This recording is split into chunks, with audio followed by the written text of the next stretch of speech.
বন্ধুরা, আমরা যখন অ্যান্ড্রয়েড ফোন চালাই তখন দেখা যায় ফোন চালানোর সময় আমাদের ক্রোম ব্রাউজার কিছুক্ষণ পর পর অটোমেটিক ভাবে ওপেন হয়ে যায়। তো এর জন্য আমরা ফোনের সার্চ হিস্ট্রি ডিলিট করি, ডাটা বন্ধ করে চেষ্টা করি, কিন্তু কোনো কিছুভাবে এই সমস্যার সমাধান পাই না আমরা।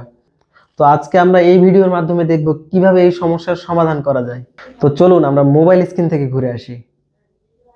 তো এই কাজটি করার জন্য আপনারা আপনাদের ফোন থেকে সরাসরি সেটিংসে চলে যাবেন। সেটিংসে যাওয়ার পরে আপনারা অ্যাপস খুঁজে বের করবেন। তো অ্যাপসে আসার পরে আপনারা আপনাদের ফোনে যতগুলো অ্যাপস আছে সব অ্যাপস এখানে দেখতে পারবেন। তো আপনারা স্ক্রল করে এখান থেকে সবার নিচে চলে যাবেন, একবারে সব নিচে চলে যাবেন, যার পরে কোনো অ্যাপস নেই। তো আমি স্ক্রল করে নিচে চলে গেলাম। নিচে যাওয়ার পরে আপনারা এইরকম দেখতে পারবেন। এখানে দেখতে পাচ্ছেন আমার এখানে দুইটা অ্যাপস আছে, যেখানে অ্যাপসে কি নাই, কোনো নাম নাই, কোনো লোগো নাই, অ্যাপসের কোনো লোগো নাই, কোনো নামও নাই, আমরা কিচ্ছু পাই না অ্যাপসের এখানে। তো আমাদের এই দুইটা অ্যাপসে আমাদের সমস্যা করে, এগুলো কোনোভাবে ক্রোম থেকে অথবা কোনোভাবে কিভাবে ইনস্টল হয়ে যায়, ফোনের মধ্যে চলে আসে, ভাইরাস হিসাবে চলে আসে। তো আপনি এই অ্যাপসগুলি মুছে ফেললে সমস্যাটির সমাধান হয়ে যাবে। এই ছিল আজকের ভিডিও।